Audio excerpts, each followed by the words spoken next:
ನಮಸ್ಕಾರ. ಈ ದಿವಸ 9ನೇ ತರಗತಿ ಸಮಾಜ ವಿಜ್ಞಾನದ ರಾಜ್ಯಶಾಸ್ತ್ರದ ಅಧ್ಯಾಯವಾಗಿರುವಂತಹ ರಾಜ್ಯ ಸರ್ಕಾರ, ಈ ಅಧ್ಯಾಯದಲ್ಲಿ ಬರುವಂತಹ ಎಲ್ಲ ಫಲಿತಾಂಶಗಳ ಬಗ್ಗೆ ಸುದೀರ್ಘವಾದಂಥ ಮಾಹಿತಿಯನ್ನು ತಿಳಿಯೋಣ. 9ನೇ ತರಗತಿ ಸಮಾಜ ವಿಜ್ಞಾನದ ರಾಜ್ಯಶಾಸ್ತ್ರದ ಅಧ್ಯಾಯವಾದಂತಹ ರಾಜ್ಯ ಸರ್ಕಾರ.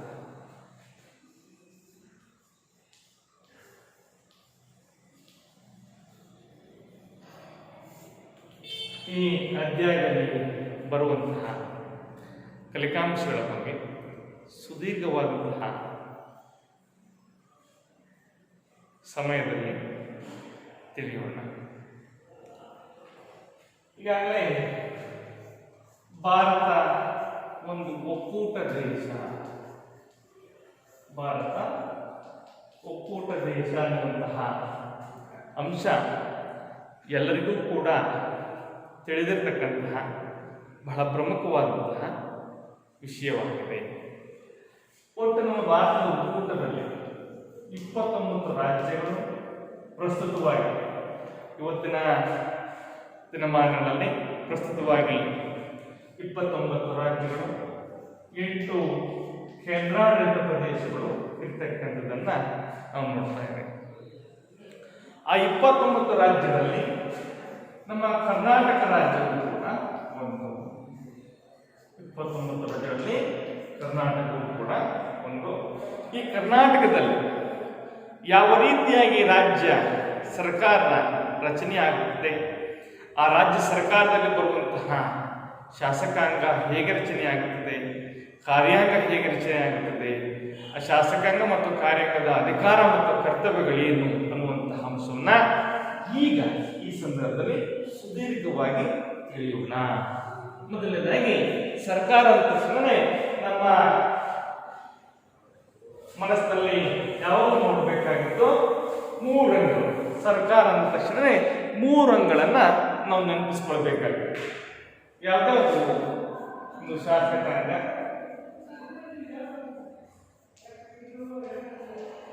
ಕಾರ್ಯಾಂಗ, ನ್ಯಾಯಾಂಗ. ಪ್ರಸ್ತುತ ನಾವು ಈ ಅಧ್ಯಾಯದಲ್ಲಿ ಶಾಸಕಾಂಗ ಮತ್ತು ಕಾರ್ಯಾಂಗ ಹೇಗೆ ರಚನೆಯಾಗುತ್ತದೆ, ಅಧಿಕಾರ ಮತ್ತು ಕರ್ತವ್ಯಗಳೇನು ಅನ್ನೋದನ್ನ ತಿಳಿಯೋಣ. ರಾಜ್ಯ ಶಾಸಕಾಂಗ ತಕ್ಷಣ ನಮಗೆ ರಾಜ್ಯ ಶಾಸಕಾಂಗದಲ್ಲಿ 2 ಸದನಗಳು ಕಂಡುಬರ್ತವೆ. ಶಾಸಕಾಂಗ ತಕ್ಷಣ ರಾಜ್ಯದಲ್ಲಿ 2 ಸದನಗಳು ಕಂಡುಬರ್ತವೆ. 2 ಸದನಗಳು ಯಾವುದಂದ್ರೆ ಒಂದು ಕೆಳಮನೆ, ಮತ್ತೊಂದು ಮೇಲ್ಮನೆ. ಕರ್ನಾಟಕ ರಾಜ್ಯದಲ್ಲಿ ಕೆಳಮನೆಯನ್ನ ವಿಧಾನಸಭೆ ಅಂತ ಕರೀತಾರೆ, ಮೇಲ್ಮನೆಯನ್ನ ವಿಧಾನ ಪರಿಷತ್ ಎಂದು ಕೂಡ ಕರೆಯುತ್ತೇವೆ. ವಿಧಾನ ಪರಿಷತ್ ಮತ್ತು ವಿಧಾನಸಭೆ ಎಲ್ಲ ರಾಜ್ಯಗಳಲ್ಲಿಯೂ ಕೂಡ ನಾವು ರಾಜ್ಯದ 2 ಸದನಗಳನ್ನು ಕೇವಲ 5 ರಾಜ್ಯಗಳಲ್ಲಿ ಮಾತ್ರ, ಕರ್ನಾಟಕ ಸೇರಿದಂತೆ ಭಾರತದಲ್ಲಿ ಕೇವಲ 5 ರಾಜ್ಯಗಳಲ್ಲಿ ಮಾತ್ರ ನಾವು ಕೆಳಮನೆ ಮತ್ತು ಮೇಲ್ಮನೆ ನೋಡ್ತೇವೆ. ಆದರೆ ಕರ್ನಾಟಕದಲ್ಲಿಯೂ ಕೂಡ ಶಾಸಕಾಂಗ ದ್ವಿಸದನಗಳನ್ನು, 2 ಸದನಗಳನ್ನು ಒಳಗೊಂಡಿರ್ತಕ್ಕಂಥದ್ದನ್ನ ನಾವು ನೋಡಬಹುದು. ಹಾಗಾದ್ರೆ 2 ಸದನಗಳು ಯಾವುವು? ಮೊದಲನೇದಾಗಿ ಕೆಳಮನೆ ವಿಧಾನಸಭೆ, ಮೇಲ್ಮನೆ ವಿಧಾನ ಪರಿಷತ್ ಅಂತ ಕರೀತಾರೆ. ಹಾಗಾದ್ರೆ ಈ ಶಾಸಕಾಂಗ ಹೇಗೆ ರಚನೆ ಆಗುತ್ತದೆ ಅಂದ್ರೆ, ಈ ಶಾಸಕಾಂಗದ 2 ಸದನಗಳು ಯಾವ ರೀತಿಯಾಗಿ ರಚನೆ ಆಗುತ್ತವೆ, ಕೆಳಮನೆ ಮತ್ತು ಮೇಲ್ಮನೆ ಆಗಿರ್ತಕ್ಕಂತಹ ಶಾಸಕಾಂಗ ಮತ್ತು ಕಾರ್ಯಾಂಗ ಹೇಗೆ ರಚನೆ ಆಗುತ್ತವೆ ಅನ್ನುವಂಥ ಅಂಶವನ್ನ ತಿಳಿಯೋಣ. ಒಂದನೇದಾಗಿ ರಾಜ್ಯ ಶಾಸಕಾಂಗದ ಕೆಳಮನೆಯಾಗಿರ್ತಕ್ಕಂತಹ ವಿಧಾನಸಭೆ. ಈ ವಿಧಾನಸಭಾ ಸ್ಥಾನಕ್ಕೆ ಚುನಾವಣೆಗೆ ಸ್ಪರ್ಧಿಸಬೇಕಾದ್ರೆ ಸದಸ್ಯರಿಗಿರಬೇಕಾದ ಅರ್ಹತೆಗಳು ಯಾವುವು ಅಂತ ಮೊದಲನೇದು ತಿಳಿಬೇಕಾಗ್ತದೆ. ಒಂದನೇ 25 ವರ್ಷ ವಯಸ್ಸಾಗಿರಬೇಕು. ಎಷ್ಟು ವರ್ಷ? 25 ವರ್ಷ ವಯಸ್ಸಾಗಿರಬೇಕು.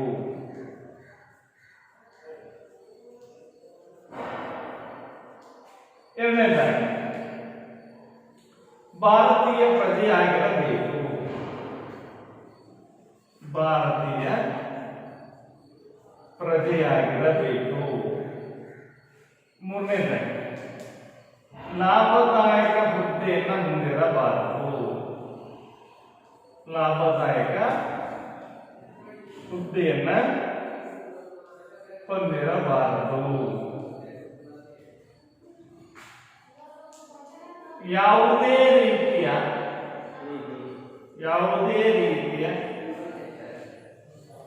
ಜೈಲು ಶಿಕ್ಷೆಯನ್ನ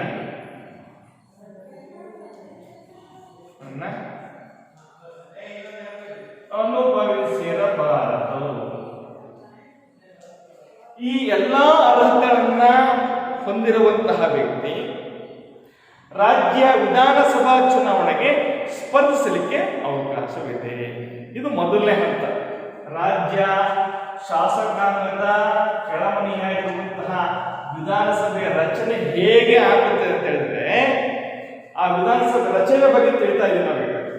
ಮೊದಲನೇದಾಗಿ ವಿಧಾನಸಭಾ ಚುನಾವಣೆಗೆ ಸ್ಪರ್ಧಿಸಬೇಕಾದ್ರೆ ಸದಸ್ಯರಿಗೆ ಇರಬೇಕಂತ ಅರ್ಹತೆಗಳನ್ನು ನೋಡಿದ್ರೆ ಅವರಿಗೆ ಕನಿಷ್ಠ ಪಕ್ಷ 25 ವರ್ಷ ಆಗಿರಲೇಬೇಕು. 25 ವರ್ಷ ನಡೀತಾ ಇರೋದಲ್ಲ, 25 ವರ್ಷ ಸಂಪೂರ್ಣವಾಗಿ ಮುಗಿದಿರಬೇಕು. ಭಾರತದ ಪ್ರಜೆಯಾಗಿರಬೇಕು. ಇದಷ್ಟೇ ಲಾಭದಾಯಕ ಹುದ್ದೆಯನ್ನ ಹೊಂದಿರಬಾರದು. ಯಾವುದೇ ನ್ಯಾಯಾಲಯದಲ್ಲಿ ಅಪರಾಧಿ ಎಂದು ಜೈಲು ಶಿಕ್ಷೆಗೆ ಒಳಗಾಗಿರಬಾರದು. ಈ ಎಲ್ಲಾ ಅರ್ಹತೆಗಳನ್ನು ಹೊಂದಿರುವಂತಹ ವ್ಯಕ್ತಿ ಚುನಾವಣೆ ಸ್ಪರ್ಧಿಸಲಿಕ್ಕೆ ಅವಕಾಶ ಹೊಂದಿದ್ದಾನೆ. ಹಾಗಾದ್ರೆ ಹೇಗೆ ಆಯ್ಕೆ ಆಗ್ತಾರೆ ವಿಧಾನಸಭಾ ಸದಸ್ಯರು? ಆಯ್ಕೆ ವಿಧಾನ ನೋಡೋದನ್ನೇ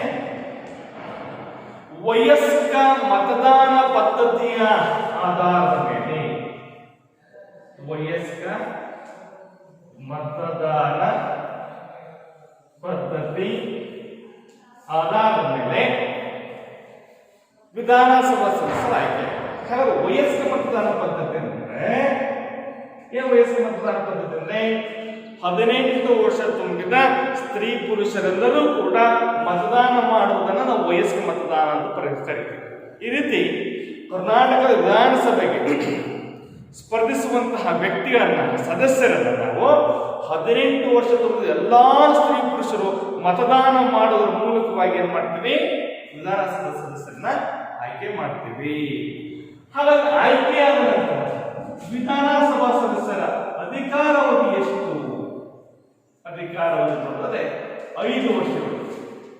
ಯಾವಾಗ ಪ್ರಮಾಣ ವಚನ ಸ್ವೀಕಾರ ಮಾಡುತ್ತಾರೋ, ಪ್ರಮಾಣ ವಚನ ಸ್ವೀಕಾರ ಮಾಡಿದ ದಿನಾಂಕದಿಂದ 5 ವರ್ಷಗಳ ಅವಧಿಗೆ ಅವರು ತಮ್ಮ ಅಧಿಕಾರವನ್ನ ಅನುಭವಿಸ್ತಾರೆ. ನಮ್ಮ ಕರ್ನಾಟಕದ ವಿಧಾನಸಭಾ ಸದಸ್ಯರ ಒಟ್ಟಾರೆ ಸಂಖ್ಯೆ ಎಷ್ಟು ಅಂತಂದ್ರೆ 224 ಪ್ಲಸ್ 1. ಯಾವಾಗ ಪ್ಲಸ್ 1 ಆಗುತ್ತದೆ ಅಂತಂದ್ರೆ ಈ 224 ಸದಸ್ಯರಲ್ಲಿ ಆಂಗ್ಲೋ ಇಂಡಿಯನ್ ಮನೆತನದ ಸದಸ್ಯರು ಆಯ್ಕೆಯಾಗಿ ಬರದೇ ಇದ್ದಂತ ಸಂದರ್ಭದಲ್ಲಿ ರಾಜ್ಯಪಾಲರು ಏನ್ ಮಾಡ್ತಾರೆ? ಒಬ್ಬ ಸದಸ್ಯರನ್ನ ಆಂಗ್ಲೋ ಇಂಡಿಯನ್ ಸದಸ್ಯರನ್ನಾಗಿ ನೇಮಕ ಮಾಡುತ್ತಾರೆ. ಆ ಸಂದರ್ಭದಲ್ಲಿ ಮಾತ್ರ ನಮ್ಮ ಕರ್ನಾಟಕ ವಿಧಾನಸಭಾ ಸದಸ್ಯರ ಸಂಖ್ಯೆ 225 ಆಗುತ್ತದೆ.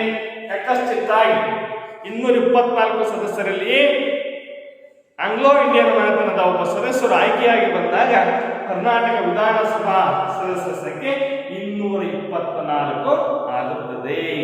ಈ ರೀತಿ ಕರ್ನಾಟಕದ ಶಾಸಕಾಂಗದ ವಿಧಾನಸಭೆ ಎಲ್ಲಾ ಅಂಶಗಳ ಮೂಲಕವಾಗಿ, ಈ ಎಲ್ಲಾ ಹಂತಗಳ ಮೂಲಕವಾಗಿ ರಚನೆಯಾಗುತ್ತದೆ. ಮೊದಲನೇದಾಗಿ ಒಬ್ಬ ಸದಸ್ಯರಿಗೆ ಇರಬೇಕಾದ ಅರ್ಹತೆಗಳು: 25 ವರ್ಷ ವಯಸ್ಸಾಗಿರಬೇಕು, ಭಾರತದ ಪ್ರಜೆಯಾಗಿರಬೇಕು, ಯಾವುದೇ ಜೈಲು ಶಿಕ್ಷೆಯನ್ನು ಅನುಭವಿಸಿರಬಾರದು, ಲಾಭದಾಯಕ ಹುದ್ದೆಯನ್ನು ಹೊಂದಿರಬಾರದು. ಇಂತಹ ವ್ಯಕ್ತಿ ಚುನಾವಣೆಯಲ್ಲಿ ಸ್ಪರ್ಧಿಸಲಿಕ್ಕೆ ಅವಕಾಶ ಇದೆ. ಅಂತಹ ಸದಸ್ಯರನ್ನ ವಯಸ್ಕ ಮತದಾನ ಪದ್ಧತಿಯ ಮೂಲಕ, ಅಂದರೆ ಭಾರತ ಸಂವಿಧಾನದಲ್ಲಿ ನಮೂದಾಗಿರುವಂತೆ 18 ವರ್ಷ ತುಂಬಿದ ಎಲ್ಲಾ ಸ್ತ್ರೀ ಪುರುಷರು ಮತದಾನ ಮಾಡುವ ಮೂಲಕವಾಗಿ ವಿಧಾನಸಭೆಗೆ ಸದಸ್ಯರನ್ನಾಗಿ ಆಯ್ಕೆ ಮಾಡ್ತೇವೆ. ಆಯ್ಕೆಯಾದ ನಂತರ ಅವರ ಅಧಿಕಾರಾವಧಿ 5 ವರ್ಷಗಳು, ಅಧಿಕಾರಾವಧಿ 5 ವರ್ಷ ಅನುಭವಿಸಿದ ನಂತರ ಮತ್ತೆ ಪುನಃ ತಮ್ಮ ಸ್ಥಾನಕ್ಕೆ ವಿಧಾನಸಭೆ ವಿಸರ್ಜನೆ ಆಗುತ್ತದೆ. ಮತ್ತೆ ಪುನಃ 5 ವರ್ಷ ನಂತರ ಚುನಾವಣೆಗಳು ನಡೆಯುತ್ತವೆ. ಈ ರೀತಿ ಕರ್ನಾಟಕದ ಶಾಸಕಾಂಗದ ಕೆಳಮನೆಯಾಗಿರ್ತಕ್ಕಂತಹ ವಿಧಾನಸಭೆ ರಚನೆಯಾಗುತ್ತದೆ. ಹಾಗೆಯೇ ನಮ್ಮ ಕರ್ನಾಟಕದ ಮೇಲ್ಮನೆ ಎಂದು ಕರೆಯುವಂತಹ ವಿಧಾನ ಪರಿಷತ್, ವಿಧಾನ ಪರಿಷತ್ತಿನ ರಚನೆ ಹೇಗೆ ಆಗುತ್ತದೆ? ವಿಧಾನ ಪರಿಷತ್ತಿನ ರಚನೆ, ವಿಧಾನ ಪರಿಷತ್ತನ್ನ ನಾವು ಹಿರಿಯರ ಸದನ ಅಂತ ಕೂಡ ಕರಿತೀವಿ. ಏನಂತ ಕರಿತೀವಿ? ಹಿರಿಯರ ಸದನ ಮತ್ತೆ ಶಾಶ್ವತ ಸದನ ಅಂತ ಕೂಡ ಕರಿತೀವಿ. ಯಾವಾಗಲೂ ಕೂಡ ಖಾಲಿಯಾಗಿರುವುದಿಲ್ಲ, 1/3 ಮಾತ್ರ ಖಾಲಿಯಾಗಿರುತ್ತದೆ, ಇನ್ನುಳಿದ ಸದಸ್ಯರು ಹಾಗೇನೆ ಇರ್ತಾರೆ. ಹಾಗಾಗಿ ವಿಧಾನ ಪರಿಷತ್ನ ಸದಸ್ಯರಾಗಬೇಕು, ಅವರಿಗಿರಬೇಕಾದಂತಹ ಅರ್ಹತೆಗಳು ವಿಧಾನ ಪರಿಷತ್ ಸದಸ್ಯರಿಗೆ ಇರಬೇಕಾದಂತಹ ಅರ್ಹತೆಗಳು: 1, 30 ವರ್ಷ ವಯಸ್ಸಾಗಿರಬೇಕು. 30 ವರ್ಷ ವಯಸ್ಸಾಗಿರಬೇಕು.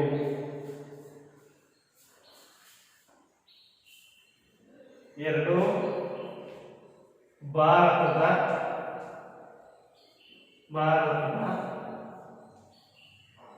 ಪ್ರಜೆಯಾಗಿರಬೇಕು. 3, ಲಾಭದಾಯಕ ಹುದ್ದೆಯನ್ನ ಹೊಂದಿರಬಾರದು. 4, ಯಾವುದೇ ನ್ಯಾಯಾಲಯದಲ್ಲಿ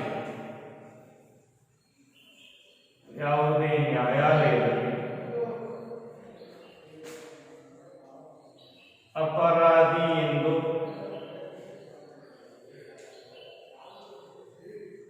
ಸಾಬೀತಾಗಿ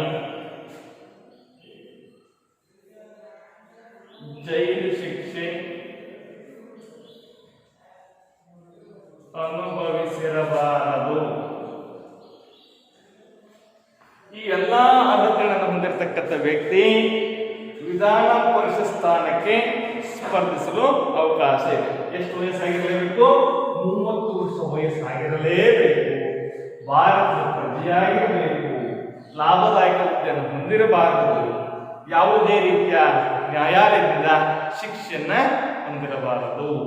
ಈ ಎಲ್ಲ ಅರ್ಹತೆಗಳನ್ನು ಹೊಂದಿರತಕ್ಕಂಥ ವ್ಯಕ್ತಿ ರಾಜ್ಯ ವಿಧಾನ ಪರಿಷತ್ನ ಚುನಾವಣೆಗೆ ಸ್ಪರ್ಧಿಸಲಿಕ್ಕೆ ಅವಕಾಶ ಇದೆ.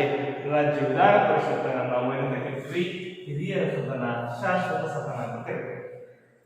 ಹಾಗಾದ್ರೆ ಇವರ ಆಯ್ಕೆ ವಿಧಾನ ಯಾವ ರೀತಿಯಾಗಿ ನಡೆಯುತ್ತದೆ? ರಾಜ್ಯ ವಿಧಾನ ಪರಿಷತ್ತಿನ ಆಯ್ಕೆ ವಿಧಾನ ಇಲ್ಲಿ 5 ಮೂಲಗಳ ಮುಖಾಂತರವಾಗಿ ರಾಜ್ಯ ವಿಧಾನ ಪರಿಷತ್ಗೆ ಸದಸ್ಯರ ಆಯ್ಕೆ ಮಾಡ್ತಾರೆ. ಆಯ್ಕೆ ವಿಧಾನ ಯಾವೆಲ್ಲ ಕ್ಷೇತ್ರಗಳ ಮೂಲಕ ಆಯ್ಕೆ ಆಗ್ತಾರೆ ಅಂದ್ರೆ ಶಿಕ್ಷಕರ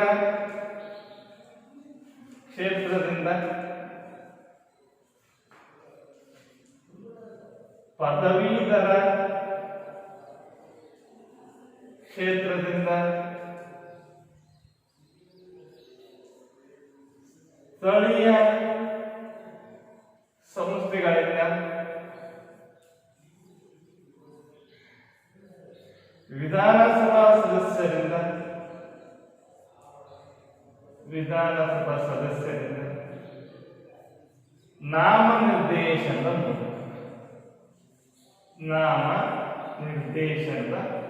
ಮೂಲಕ ಈ 5 ಕ್ಷೇತ್ರಗಳ ಮೂಲಕ ರಾಜ್ಯ ವಿಧಾನ ಪರಿಷತ್ಗೆ ಸದಸ್ಯರ ಆಯ್ಕೆಯಾಗಿದೆ. ಶಿಕ್ಷಕರ ಕ್ಷೇತ್ರದಿಂದ, ಪದವೀಧರ ಕ್ಷೇತ್ರದಿಂದ, ಸ್ಥಳೀಯ ಸಂಸ್ಥೆಗಳಿಂದ, ರಾಜ್ಯ ವಿಧಾನಸಭಾ ಸದಸ್ಯರಿಂದ ರಾಜ್ಯಪಾಲರು ನಾಮನಿರ್ದೇಶನ ಮಾಡುವ ಮೂಲಕವಾಗಿ ರಾಜ್ಯ ವಿಧಾನ ಪರಿಷತ್ಗೆ ಸದಸ್ಯರ ಆಯ್ಕೆಯಾಗಿದೆ. ಈ ರೀತಿ ಆಯ್ಕೆಯಾದಂತಹ ಎಲ್ಲಾ ಸದಸ್ಯರ ಅಧಿಕಾರಾವಧಿ ಎಷ್ಟು ಅಂತಂದ್ರೆ ಅಧಿಕಾರಾವಧಿ 6 ವರ್ಷಗಳು. 6 ವರ್ಷಗಳ ಅವಧಿ ತನಕ ಅಧಿಕಾರವನ್ನು ಅನುಭವಿಸ್ತಾರೆ. ನಮ್ಮ ಕರ್ನಾಟಕದ ವಿಧಾನ ಪರಿಷತ್ನ ಸದಸ್ಯರ ಸಂಖ್ಯೆ ಎಷ್ಟಪ್ಪ ಅಂದ್ರೆ 75 ಸದಸ್ಯರು ನಮ್ಮ ಕರ್ನಾಟಕದ ವಿಧಾನಸಭಾ ಸದಸ್ಯರ ಒಟ್ಟಾರೆ ಸಂಖ್ಯೆ. ಈ ರೀತಿ ವಿಧಾನ ಪರಿಷತ್ನ ರಚನೆಯಾಗುತ್ತದೆ. ಹಾಗಾದ್ರೆ ಕರ್ನಾಟಕದ ರಾಜ್ಯ ಶಾಸಕಾಂಗದ ಅಧಿಕಾರ ಮತ್ತು ಕರ್ತವ್ಯಗಳನ್ನು ನೋಡೋಣ. ಅಧಿಕಾರ ಮತ್ತು ಕರ್ತವ್ಯ.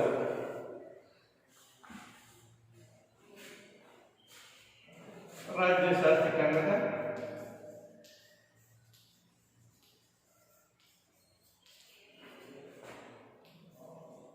ಅಧಿಕಾರ ಮತ್ತು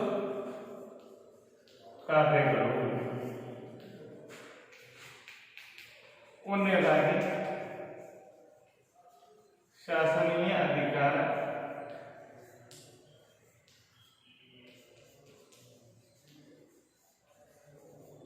ಹಣಕಾಸಿನ ಅಧಿಕಾರ, ಶಾಸನೀಯ ಅಧಿಕಾರ, ಹಣಕಾಸಿನ ಅಧಿಕಾರ,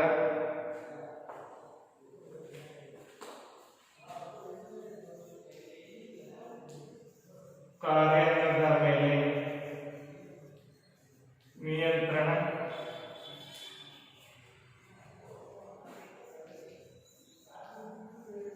ಇತರೆ ಕಾರ್ಯ,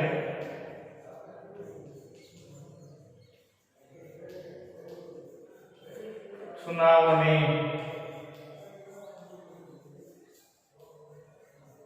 ಆಯ್ಕೆಯಲ್ಲಿ ಭಾಗಿಯಾಗುವ ಕಾರ್ಯ. ಈ ರೀತಿಯ ಅಧಿಕಾರ ಮತ್ತು ಕರ್ತವ್ಯಗಳನ್ನ ರಾಜ್ಯ ಶಾಸಕಾಂಗದ ಅಧಿಕಾರ ಮತ್ತು ಕರ್ತವ್ಯಗಳಾಗಿವೆ.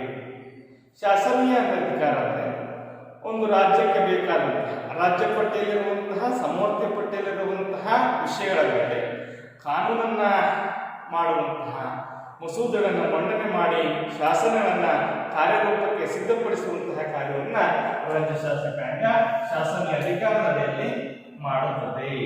ಇನ್ನು ಹಣಕಾಸಿನ ಅಧಿಕಾರ ಬಂದಾಗ ರಾಜ್ಯದ ಅನೇಕ ಯೋಜನೆಗಳಿಗೆ ಹಣಕಾಸನ್ನು ಬಿಡುಗಡೆ ಮಾಡಬೇಕಾದ್ರೆ ಯಾವ ಒಪ್ಪಿಗೆಯನ್ನು ಯಾರ ಒಪ್ಪಿಗೆಯನ್ನು ಪಡೆಯಬೇಕು ಅಂತಂದ್ರೆ ರಾಜ್ಯ ಶಾಸಕರ ಒಪ್ಪಿಗೆಯನ್ನು ಪಡೆಯುವ ಮೂಲಕನೇ ಪ್ರತಿಯೊಂದು ಯೋಜನೆಗಳಿಗೂ ಕೂಡ ಹಣಕಾಸಿನ ಒಂದು ಅನುಮೋದನೆಯನ್ನು ಪಡೆಯಬೇಕಾಗುತ್ತದೆ. ಈ ರೀತಿ ಹಣಕಾಸಿನ ಅಧಿಕಾರವು ಕೂಡ ರಾಜ್ಯ ಶಾಸಕಾಂಗದ ಪ್ರಮುಖ ಅಧಿಕಾರವಾಗಿರ್ತಕ್ಕಂಥದ್ದು. ಇನ್ನು ಕಾರ್ಯಾಂಗದ ಮೇಲೆ ಯಾವಾಗಲೂ ಕೂಡ ಅಂದ್ರೆ ಆಡಳಿತ ಪಕ್ಷದ ಮೇಲೆ ನಿಯಂತ್ರಣವನ್ನು ಸಾಧಿಸುವಂತಹ ಸಂಪೂರ್ಣವಾಗಿರ್ತಕ್ಕಂತಹ ಕಾರ್ಯ ಶಾಸಕಾಂಗದ ಕಾರ್ಯವಾಗಿದೆ.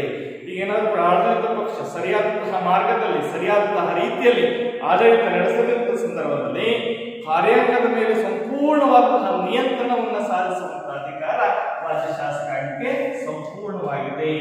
ಹಾಗೆ ಇತರೆ ಕಾರ್ಯ ಅಂತಂದ್ರೆ ಏನಾದರೂ ಕೂಡ ಸಂಸತ್ತು ಕೆಲವು ಮಸೂದೆಗಳನ್ನ ಮರು ಜಾರಿಗೆ ತರಬೇಕಾದ್ರೆ, ಸಂಸತ್ತಿನ ಅಥವಾ ಯಾವುದಾದ್ರೂ ಸಂವಿಧಾನದ ವಿಷಯಕ್ಕೆ ತಿದ್ದುಪಡಿಯನ್ನು ತರಬೇಕಾದ್ರೆ ಎಲ್ಲ ರಾಜ್ಯಗಳಿಗೂ ಕೂಡ ಎಲ್ಲ ರಾಜ್ಯದ ಶಾಸಕಾಂಗಗಳು ಕೂಡ ಆ ಒಂದು ತಿದ್ದುಪಡಿಯ ಮೇಲೆ ಸಾಕಷ್ಟು ಚರ್ಚೆಯನ್ನು ಮಾಡಬೇಕಾಗ್ತದೆ.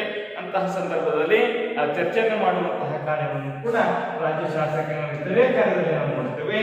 ಹಾಗಾದರೆ ಚುನಾವಣೆಯಲ್ಲಿ ಭಾಗಿಯಾಗುವಂತಹ ಕಾರ್ಯ ಇಲ್ಲಿ ನಮ್ಮ ಕರ್ನಾಟಕದಲ್ಲಿ ಕೇವಲ ರಾಷ್ಟ್ರಪತಿಗಳು ಮತ್ತು ಉಪರಾಷ್ಟ್ರಪತಿಗಳ ಆಯ್ಕೆಯಲ್ಲಿ ಕರ್ನಾಟಕದಲ್ಲಿ ಕೇವಲ ವಿಧಾನಸಭಾ ಸದಸ್ಯರು ಮಾತ್ರ ಆಯ್ಕೆಯಾಗಬೇಕು ವಿನಃ ವಿಧಾನ ಪರಿಷತ್ತಿನ ಸದಸ್ಯರ ಆಯ್ಕೆಯಾಗಲಿಕ್ಕೆ ಬರಲ್ಲ.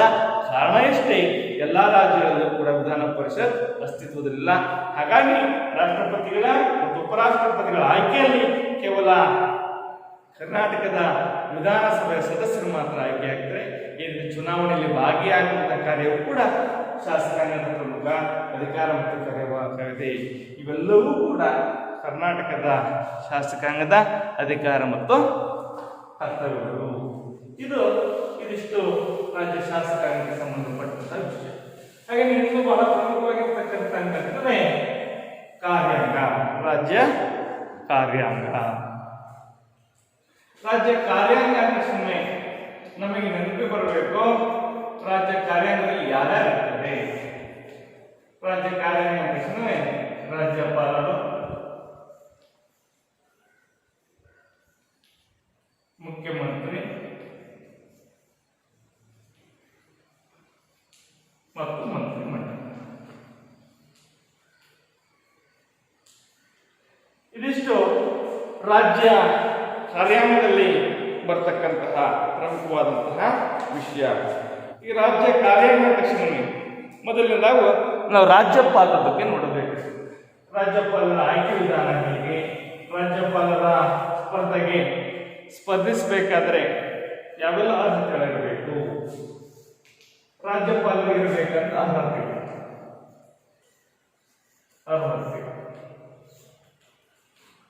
ಒಂದನೇದಾಗಿ ಭಾರತದ ಪ್ರಜೆಯಾಗಿರಬೇಕು. ಏನಾಗಿರಬೇಕು? ಭಾರತದ ಪ್ರಜೆಯಾಗಿರಬೇಕು. 35 ವರ್ಷ ವಯಸ್ಸಾಗಿರಬೇಕು. 35 ವರ್ಷ ವಯಸ್ಸಾಗಿರಬೇಕು. ಯಾವುದೇ ಲಾಭದಾಯಕ ಹುದ್ದೆ ಹೊಂದಿರಬಾರದು.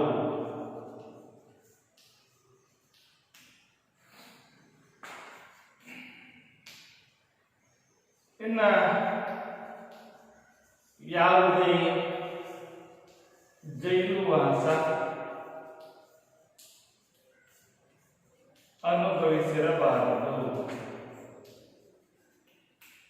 ಈ ರೀತಿ ರಾಜ್ಯಪಾಲರು ಸ್ಪರ್ಧಿಸಬೇಕಾದ್ರೆ ಈ ಎಲ್ಲ ಅರ್ಹತೆಗಳನ್ನು ಕೂಡ ಹೊಂದಿರತಕ್ಕಂಥದ್ದು ರಾಜ್ಯಪಾಲರ ಪ್ರಮುಖ ಅರ್ಹತೆಗಳಾಗಿವೆ. ಅವರ ಅಧಿಕಾರ ಎಷ್ಟು ಅಂತ ನೋಡೋದಾದ್ರೆ 5 ವರ್ಷಗಳು. ಎಷ್ಟು? 5 ವರ್ಷ. ಆಯ್ಕೆ ವಿಧಾನ, ರಾಜ್ಯಪಾಲರನ್ನ ಯಾರು ಆಯ್ಕೆ ಮಾಡ್ತಾರೆ ಅಂತಂದ್ರೆ ರಾಷ್ಟ್ರಪತಿಗಳು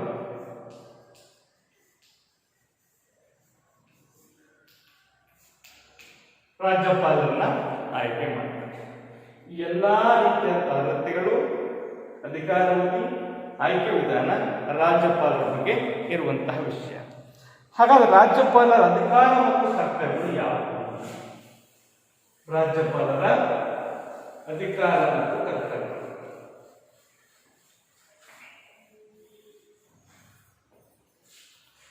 ರಾಜ್ಯಪಾಲರ ಅಧಿಕಾರ ಮತ್ತು ಕಾರ್ಯಗಳು.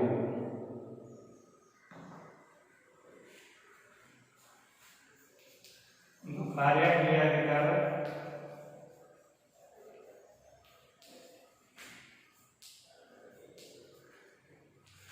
ಶಾಸನೀಯ ಅಧಿಕಾರ,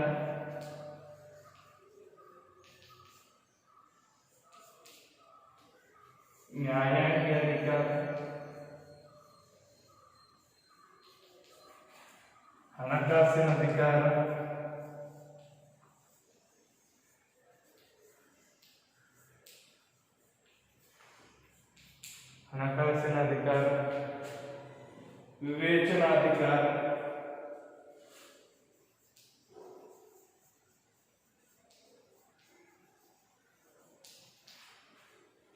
ವಿವೇಚನಾಧಿಕಾರ, ಈ ಎಲ್ಲ ಅಧಿಕಾರಗಳು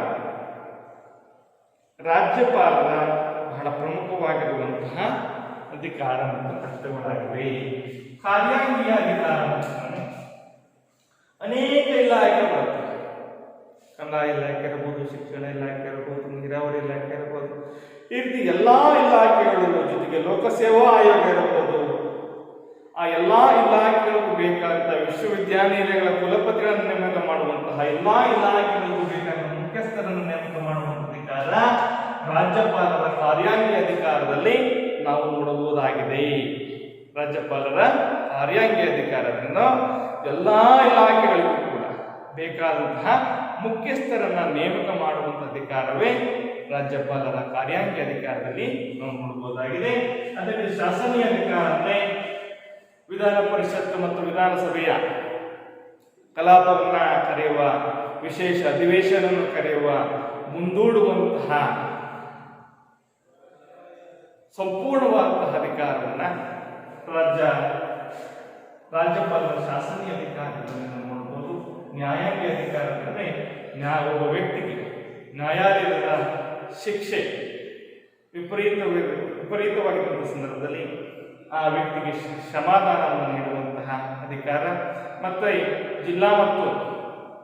ಜಿಲ್ಲಾ ನಾಗರಿಕ ಮತ್ತು ದಂಡ ನ್ಯಾಯಾಲಯಗಳಿಗೆ ನ್ಯಾಯಾಧೀಶರನ್ನು ನೇಮಕ ಮಾಡುವಂತಹ ಅಧಿಕಾರ ರಾಜ್ಯಪಾಲರ ನ್ಯಾಯಾಂಗ ಅಧಿಕಾರದಲ್ಲಿ ನಾವು ನೋಡ್ತೇವೆ.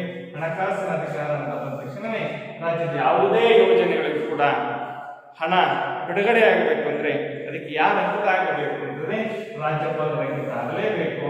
ಇನ್ನು ವಿವೇಚನಾಧಿಕಾರ ಅಂತ ಬಂದಾಗ ರಾಜ್ಯ ಸರ್ಕಾರಕ್ಕೆ ಬಹುಮತ ಇಲ್ಲದೇ ಇರತಕ್ಕಂಥ ಪಕ್ಷದಲ್ಲಿ ದೊಡ್ಡ ಪಕ್ಷದ ಒಬ್ಬ ಸದಸ್ಯರನ್ನ ಮುಖ್ಯಮಂತ್ರಿಯನ್ನಾಗಿ ನೇಮಕ ಮಾಡುವಂತಹ, ಅದೇ ರೀತಿಯಾಗಿ ರಾಜ್ಯದಲ್ಲಿ ಸರ್ಕಾರ ಸ್ಥಿರವಾಗದೇ ಇದ್ದಾಗ, ಅಸ್ಥಿರತೆಯಲ್ಲಿದ್ದಾಗ, ಸಾಂವಿಧಾನಿಕ ಬಿಕ್ಕಟ್ಟನ್ನು ಎದುರಿಸುತ್ತಿದ್ದಾಗ ಆ ಎಲ್ಲಾ ಮಾಹಿತಿಯನ್ನ ಕೇಂದ್ರ ಸರ್ಕಾರಕ್ಕೆ ತಿಳಿಸುವಂತಹ, ರಾಷ್ಟ್ರಪತಿಗಳಿಗೆ ವರದಿ ಮಾಡುವಂತಹ ಅಧಿಕಾರವನ್ನು ಕೂಡ ನಾವು ರಾಜ್ಯಪಾಲರ ವಿವೇಚನಾಧಿಕಾರದಲ್ಲಿ ನೋಡಬಹುದಾಗಿದೆ.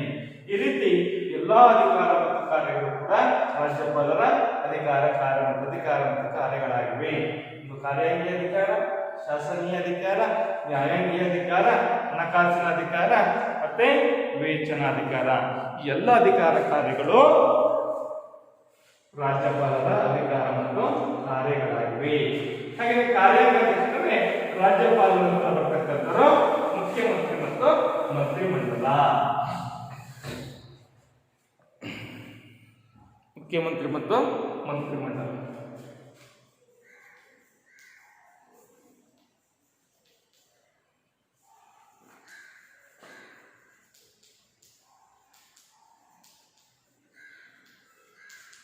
ರಾಜ್ಯಪಾಲರ ನಂತರ ಕಾರ್ಯಾಂಗದ ಇನ್ನೊಂದು ಭಾಗ ಅಂತಂದ್ರೆ ಮುಖ್ಯಮಂತ್ರಿ ಮತ್ತು ಮಂತ್ರಿಮಂಡಲ.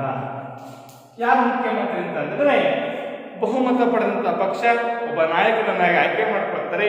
ಆ ನಾಯಕನನ್ನಾಗಿ ಆಯ್ಕೆ ಮಾಡಿಕೊಂಡಿರ್ತಕ್ಕಂಥ ವ್ಯಕ್ತಿ ಮುಖ್ಯಮಂತ್ರಿ. ಮುಖ್ಯಮಂತ್ರಿ ಏನು ಮಾಡ್ತಾರೆ ಅಂದ್ರೆ ತಮ್ಮ ಸಂಪುಟದ ಸಹೋದ್ಯೋಗಿಗಳನ್ನು ಅಂದ್ರೆ ತಮ್ಮ ಸಂಪುಟಕ್ಕೆ ಬೇಕಾದ ಎಲ್ಲ ಸದಸ್ಯರನ್ನ ರಾಜ್ಯಪಾಲರ ಬಳಿ ಹೆಸರನ್ನ ಕಳಿಸ್ತಾರೆ. ಆ ರಾಜ್ಯಪಾಲರು ಮುಖ್ಯಮಂತ್ರಿಯವರ ಆದೇಶದಂತೆ, ಮುಖ್ಯಮಂತ್ರಿಯವರ ಹೆಸರು ಸೂಚಿಸಿದಂತೆ ಏನು ಮಾಡ್ತಾರೆ, ಸಂಪುಟಕ್ಕೆ ಆ ವ್ಯಕ್ತಿಗಳನ್ನ ನೇಮಕ ಮಾಡ್ತಾರೆ. ಈ ಮುಖ್ಯಮಂತ್ರಿ ಮತ್ತು ಮಂತ್ರಿಮಂಡಲದ ಬಹಳ ಪ್ರಮುಖವಾಗಿರ್ತಕ್ಕಂಥ ಕಾರ್ಯಗಳೇನು ಅಂತಂದ್ರೆ ಇಡೀ ರಾಜ್ಯದ ಎಲ್ಲಾ ಪ್ರದೇಶಗಳಲ್ಲೂ ಕೂಡ ಸಂಚಾರವನ್ನು ಮಾಡ್ತಕ್ಕಂಥದ್ದು. ಸಚಿವರುಗಳಿಗೆ ಖಾತೆಯನ್ನು ಹಂಚಿದ ಮೇಲೆ ಪ್ರತಿ ಸಚಿವರು ಕೂಡ ಏನು ಮಾಡ್ತಕ್ಕಂಥದ್ದು, ತಮ್ಮ ಖಾತೆ ಹಂಚಿಕೆಗೆ ಅನುಗುಣವಾಗಿ ರಾಜ್ಯದ ಎಲ್ಲಾ ಭಾಗದಲ್ಲೂ ಕೂಡ ಪ್ರವಾಸ ಮಾಡಿ ಬಹಳ ನಿಷ್ಠೆಯಿಂದ, ದಕ್ಷತೆಯಿಂದ ಅಧಿಕಾರವನ್ನು ನಡೆಸ್ತಕ್ಕಂಥದ್ದು. ಮುಖ್ಯಮಂತ್ರಿಗಳು ಸರ್ಕಾರದ ಮುಖ್ಯಸ್ಥರಾಗಿದ್ದು ನೀತಿ ನಿರೂಪಣೆಯಲ್ಲಿ ಬಹಳ ಪ್ರಮುಖವಾಗಿರ್ತಕ್ಕಂತಹ ಪಾತ್ರವನ್ನು ವಹಿಸುವುದರ ಜೊತೆಗೆ ವಿವಿಧ ಇಲಾಖೆಗಳ ಕಾರ್ಯದರ್ಶನ ಹಂತ ಹಂತವಾಗಿ ಪ್ರತಿ ಮಾಸಿಕವಾಗಿ ಕೂಡ ಪರಿಶೀಲನೆ ಮಾಡತಕ್ಕಂಥದ್ದು. ಅವಧಿಗೆ ಮುಂಚೆ ವಿಧಾನಸಭೆಯನ್ನು ವಿಸರ್ಜಿಸುವಂತೆ ರಾಜ್ಯಪಾಲರಿಗೆ ಶಿಫಾರಸನ್ನು ಮಾಡ್ತಕ್ಕಂಥದ್ದು. ಇದರ ಜೊತೆಗೆ ಸರ್ಕಾರದ ಸಚಿವ ಸಂಪುಟದ ಅಧ್ಯಕ್ಷತೆ ವಹಿಸಿ ಸಭೆ ಕರೆಯುವ, ಸಭೆಯನ್ನು ಮುಂದೂಡುವಂತಹ ಸಂಪೂರ್ಣ ಅಧಿಕಾರವನ್ನು ಮುಖ್ಯಮಂತ್ರಿಗಳು ಹೊಂದಿರತಕ್ಕಂಥದ್ದನ್ನು ನೋಡಬಹುದಾಗಿದೆ. ಇವೆಲ್ಲವುಗಳ ಜೊತೆಗೆ ಪ್ರತಿ ಸಚಿವರಿಗೂ ಕೂಡ ಏನು ಮಾಡಬೇಕು, ನಿಮ್ಮ ಖಾತೆಗೆ ತಕ್ಕಂತೆ ನೀವು ಕಾರ್ಯವನ್ನು ದಕ್ಷತೆಯನ್ನ ನಿರ್ವಹಿಸಿ ಎನ್ನುವಂತಹ ಸೂಚನೆಯೂ ಕೂಡ ಮುಖ್ಯಮಂತ್ರಿಗಳು ಸೂಚಿಸಬಹುದಾದಂಥ ಅಧಿಕಾರವನ್ನು ಕೂಡ ಮುಖ್ಯಮಂತ್ರಿಗಳ ಬಹಳ ಪ್ರಮುಖವಾಗಿರ್ತಕ್ಕಂಥ ಅಧಿಕಾರ. ಇದರ ಜೊತೆಗೆ ರಾಜ್ಯಪಾಲರಿಗೆ ಸಲಹೆಯನ್ನ ನೀಡತಕ್ಕಂಥದ್ದು. ರಾಜ್ಯಪಾಲರ ಅನೇಕ ಸಲಹೆಗಳನ್ನು ನೀಡುವಂತಹ ಬಹಳ ಪ್ರಮುಖವಾದ ಅಧಿಕಾರವನ್ನು ರಾಜ್ಯದ ಮುಖ್ಯಮಂತ್ರಿಗಳು ಹೊಂದಿರ್ತಾರೆ. ಈ ರೀತಿ ಮುಖ್ಯಮಂತ್ರಿಗಳು ಬಹಳ ಪ್ರಮುಖವಾಗಿರ್ತಕ್ಕಂಥ ಕಾರ್ಯವನ್ನು ಸಚಿವ ಸಂಪುಟವನ್ನು ವಿಸ್ತರಿಸುವಂತಹ, ಸಚಿವ ಸಂಪುಟದ ಸಹೋದ್ಯೋಗಿಗಳ ಹೆಸರನ್ನ ರಾಜ್ಯಪಾಲರಿಗೆ ಕಳಿಸುವಂತಹ, ಖಾತೆಯನ್ನು ಹಂಚುವಂತಹ, ಸಚಿವ ಸಂಪುಟವನ್ನು ಕರೆಯುವ, ಸಭೆಯನ್ನು ಮುಂದೂಡುವಂತಹ, ರಾಜ್ಯಪಾಲರಿಗೆ ಸಲಹೆಯನ್ನು ನೀಡುವಂತಹ, ಮತ್ತೆ ಪ್ರತಿ ಹಂತ ಹಂತವಾಗಿ ವಿವಿಧ ಇಲಾಖೆಗಳ ಕಾರ್ಯವೈಖರಿಯನ್ನು ಪರಿಶೀಲಿಸುವಂತಹ ಎಲ್ಲ ಅಧಿಕಾರ ಮತ್ತು ಕಾರ್ಯಗಳನ್ನು ಕೂಡ ರಾಜ್ಯದ ಮುಖ್ಯಮಂತ್ರಿಗಳ ಬಹಳ ಪ್ರಮುಖವಾಗಿರ್ತಕ್ಕಂಥ ಅಧಿಕಾರ ಮತ್ತು ಕರ್ತವ್ಯಗಳಾಗಿವೆ. ಈ ರೀತಿ ಈ ಅಧ್ಯಾಯದಲ್ಲಿ ರಾಜ್ಯ ಶಾಸಕಾಂಗ ಮತ್ತು ಕಾರ್ಯಾಂಗ ಈ ಎರಡು ಅಂಗಗಳು ಕಂಡು ಬರ್ತವೆ. ಶಾಸಕಾಂಗ ಅಂದ ತಕ್ಷಣವೇ ರಾಜ್ಯ ವಿಧಾನ ಪರಿಷತ್ ಮತ್ತು ವಿಧಾನ ಸಭೆಯ ರಚನೆ, ಹಾಗೆ ರಾಜ್ಯ ಕಾರ್ಯಾಂಗ ಅಂದ ತಕ್ಷಣವೇ ಕಾರ್ಯಾಂಗದಲ್ಲಿ ಕಂಡುಬರ್ತಕ್ಕಂತಹ ಬಹಳ ಕಾರ್ಯಾಂಗದ ಮುಖ್ಯಸ್ಥರು ಅಂದರೆ ರಾಜ್ಯಪಾಲರು, ಹಾಗೆ ಕಾರ್ಯಾಂಗದ ಇನ್ನೊಂದು ಭಾಗ ಅಂದರೆ ಮುಖ್ಯಮಂತ್ರಿ ಮತ್ತು ಮಂತ್ರಿಮಂಡಲ. ಇವಿಷ್ಟು ಈ ಅಧ್ಯಾಯದಲ್ಲಿ ಕಂಡುಬರ್ತಕ್ಕಂತಹ ಬಹಳ ಪ್ರಮುಖವಾಗಿರ್ತಕ್ಕಂತಹ ಅಂಶಗಳಾಗಿವೆ.